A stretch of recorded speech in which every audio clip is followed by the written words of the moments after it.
वो जैसे ही उस आग के पास जाता है, तभी अचानक से जिन्न उसके सामने आता है। उसे देखकर अर्जुन थोड़ा डर जाता है। फिर अपनी शक्तियों का इस्तेमाल करके उसके हाथ में एक घाव बना देता है और वो जादुई निशान बनाने लगता है और जिन्न के एक ही वार में वो बुढ़िया भस्म हो जाती है।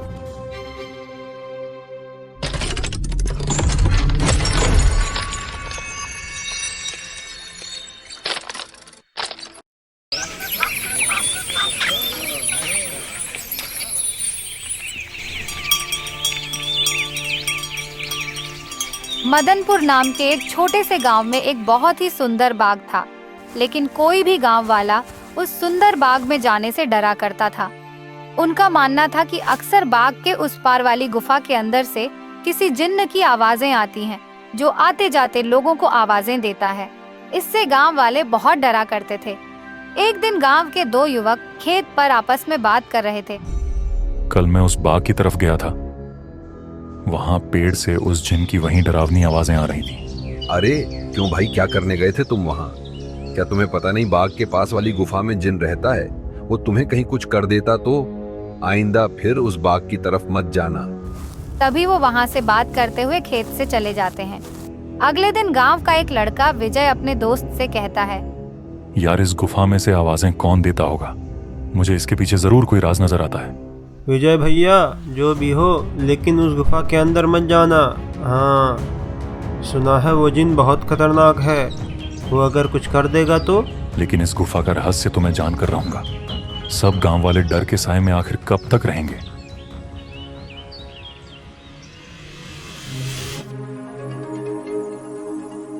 उसके बाद शाम हो गई और विजय और उसका दोस्त अपने अपने घर चले गए।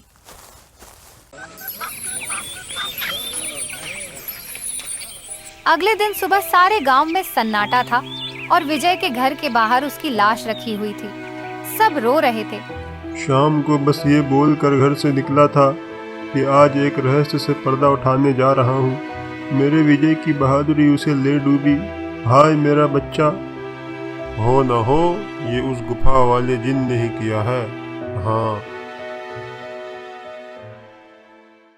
उसी गांव में सुरेश नाम का व्यक्ति रहता था, जो एक व्यापारी था। उसके दो बेटे थे, करण और अर्जुन।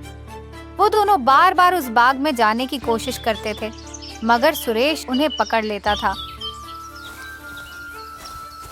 बहुत दिन हो गए हैं, चलो हम गांव के पार्क में चलते हैं। न जाने क्यों बाबूजी हमें उस बाग में जाने से मना करते हैं। इस पूरे गांव में वही जगह है जहां हम अभी तक सही से घूम नहीं पाए हैं। हाँ अर्जुन, सुना है वो बाग बहुत सुंदर है, मगर बाबूजी हमें वहाँ जाने ही नहीं देते। वो कहते हैं कि गांव के उस पार एक गुफा है जो बहुत खतरनाक है। हमारा वहाँ जाना सही नहीं होगा। लेकिन विजय की मौत के बाद तो गुफा और भी खतरनाक लगने लगी है। अरे करण, मुझे नहीं लगता है कि वहाँ कुछ है। ये सब झूठी बातें हैं। और वैसे भी गांव में किसी ने भी उस जिन को नहीं देखा है, बस उसकी आवाज़ें ही सुनी हैं। अगर सच में वहाँ कोई जिन होता तो क्या गांव वालों के सामने नहीं आता? हाँ, बोल तो सही रहे हो अर्जुन। मुझे भी लगता है कि वहाँ कुछ नहीं है। चलो ठीक है, हम दोनों कल ही बाग में जाएंगे और हो सकता है कि विजय की मौत का भी पता चल जाए। हाँ, कुछ नहीं है। कल सुबह चलेंगे, तब तुम खुद ही देख लेना। लेकिन बाबूजी हमें नहीं जाने देंगे अर्जुन। कल बाबूजी सुबह किसी काम से शहर जाएंगे। उनके जाते ही हम दोनों बाग में जाएंगे।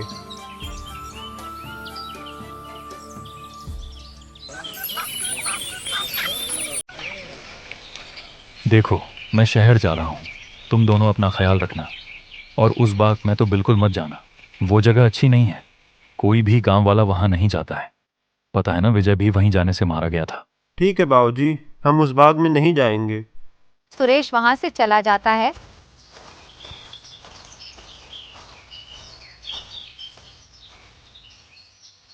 उसके जाते ही दोनों भाई उस बाग की तरफ जाने लगते हैं।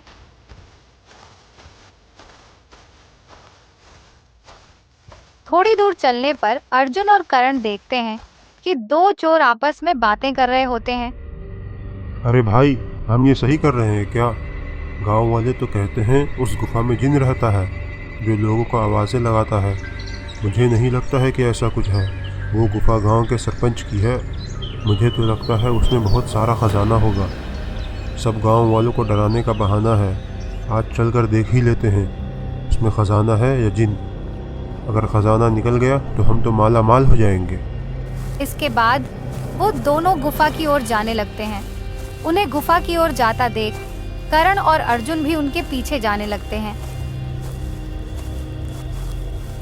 तभी वो देखते हैं कि वो दोनों चोर गुफा के अंदर जाने ही वाले होते हैं कि वहाँ एक औरत आती है जो देखने में काफी भयानक होती है और उसके हाथ में एक टोकरी होती है। फिर वो औरत उन दो चोरों से कहती है, कहाँ जा रहे हो तुम दोनों? क्या तुम्हें पता नहीं उस गुफा में जिन रहता है? वो तुम्हें मार डालेगा। चले जाओ यहाँ से, चले जाओ। क्या जिन? तभी उस जिन्न की आवाज आती है, कौन है वहाँ? क्या कोई मुझे सुन पा रहा है? अंदर आओ, निकालो मुझे यहाँ से।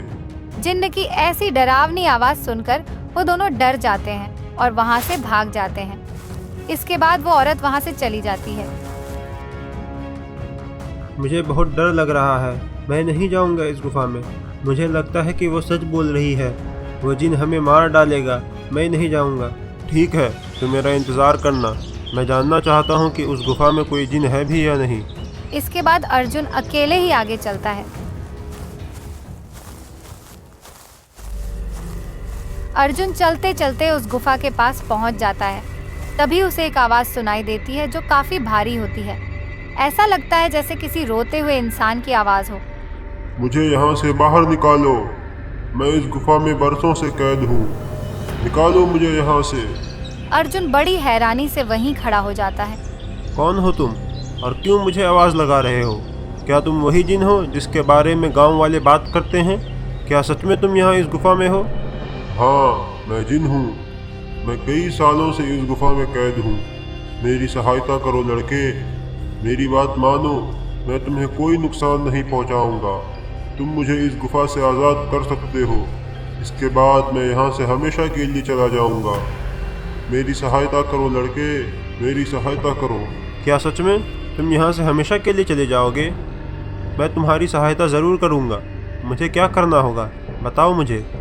तभी अर्जुन उस गुफा के अंदर चला जाता है।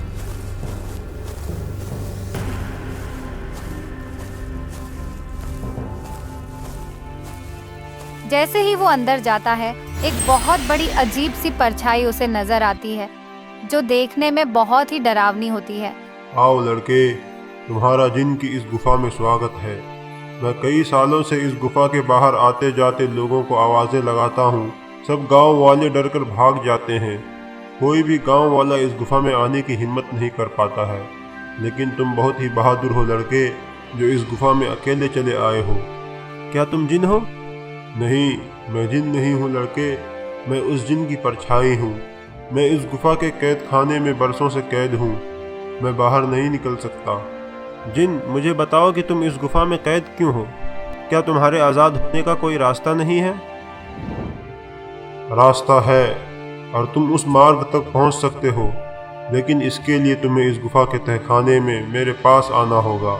वहीं मैं तुम्हें अपनी मुक्ति का राज बता सकता हूँ। इसके बाद अर्जुन उस गुफा के तहखाने में जाता है। जैसे ही करण तहखाने के अंदर जाता है तो उसे एक आग जलती हुई नजर आती है। वो जैसे ही उस आग के पास जाता है, हे जिन, मैं तुम्हारी मदद करने आया हूँ। क्या तुम मुझे सुन सकते हो? उसे उस जिन्न की आवाज आती है। आओ बहादुर लड़के, मैं तुम्हारा ही इंतज़ार कर रहा हूँ। मैं जानता हूँ कि तुम ही मुझे इस गुफा से मुक्ति दिला सकते हो। तुम्हारा इस गुफा में स्वागत है लड़के। मेरा नाम चिराग है। मैं यहाँ कई सालों से बंद हूँ। मेरे सामने आओ चिराग, मैं तुम्हें देखना चाहता हूँ।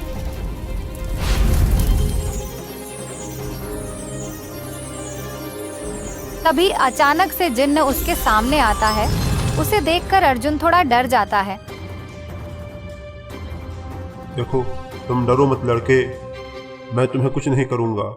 मैं जानता हूँ कि तुम मेरी मदद करने आए हो, लेकिन मेरी मदद करना इतना भी आसान नहीं है। तुम एक बार और सोच सकते हो। क्या तुम वाकई मेरी मदद करना चाहते हो? लेकिन मैं तुम्हारी मदद कैसे कर सकता हूँ और तुम यहाँ कैद कैसे हुए? बताता हूँ। बहुत साल पहले इस गुफा में एक औरत रहती थी। वो बहुत ही गरीब थी। वो गुफा के बाहर वाले बाग से फल ढूंढा करती थी और उन्हें ही खाया करती थी। एक दिन उसने बाग के सारे फल तोड़ लिए और इस गुफा में ले आई। उन्हीं फलों के बीच एक रहस्यमय फल भी था जो बहुत ही चमकदार था और जिस पर मेरी नज़र थी। वो फल मेरी उम्र 100 साल बढ़ा सकती थी, लेकिन मैं उस फल को तब तक नहीं छू सकता था जब तक कोई इंसान उस फल को उसके पेड़ से तोड़ ना ले। इसलिए जब मैंने वो फल उसके हाथ में देखा तो मैं उसके पास गया और मैंने उससे कहा, हे औरत, तुम जो बाग से सबसे सुंदर और चमकदार फल तोड़ कर लाई हो वो मुझे दे दो। इसके बदले में तुम जो भी 2 इच्छाएं मांगोगी वो पूरी होंगी। ठीक है, मैं तुम्हें वो फल दे देती हूँ। वो मुझे फल तो दे देती है, लेकिन मेरी पहली इच्छा यह है कि इस बाग में कोई नहीं आ पाए। जो भी इस बाग में आने की कोशिश करेगा वो मारा जाएगा। और दूसरी इच्छा ये है कि तुम अब से मेरे गुलाम रहोगे और इसी गुफा में कैद रहोगे। उस फल से मेरी उम्र 100 साल बढ़ गई, लेकिन उस औरत को दिए गए वरदान की वजह से मैं यहीं कैद हो गया। तब से ही मैं इस तहखाने में कैद हूँ। तुम फिक्र मत करो चिराग, मैं तुम्हें ज़रूर आज़ाद करूँगा। लेकिन मुझे तुम्हें आज़ाद करने के लिए क्या करना होगा?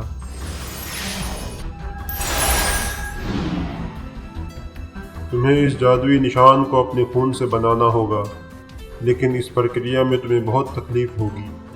क्या? तुम इसके बारे में सोच सकते हो। अगर तुम नहीं चाहते तो मैं तुम्हें कुछ नहीं कहूँगा। अर्जुन बहुत देर तक सोचता है।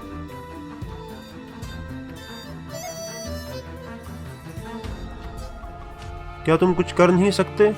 नहीं, मैं इसमें तुम्हारी मदद नहीं कर सकता।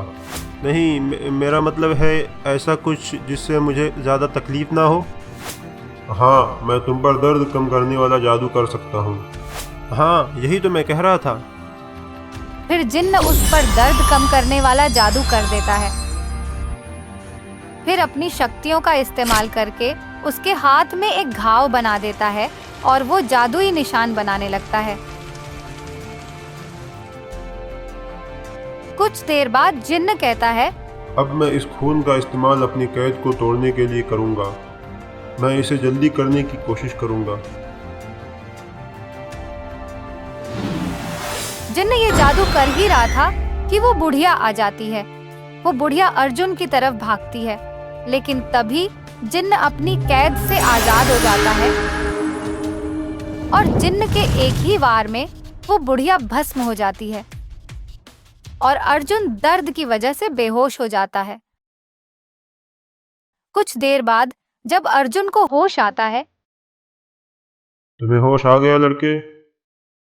तुमने मेरे लिए बहुत बड़ी कुर्बानी दी है, जिसका मैं कर्ज कभी उतार नहीं सकता। अगर तुम्हें कभी मेरी ज़रूरत होगी तो मैं तुम्हारी पूरी मदद करने की कोशिश करूँगा। फिर वो जिन्न अर्जुन को गुफा के बाहर ले आता है। वहां उसके पिता और गांव के लोग भी थे। फिर जिन्न वहां से चला जाता है। अर्जुन गांव वालों को सारी बातें बताता है।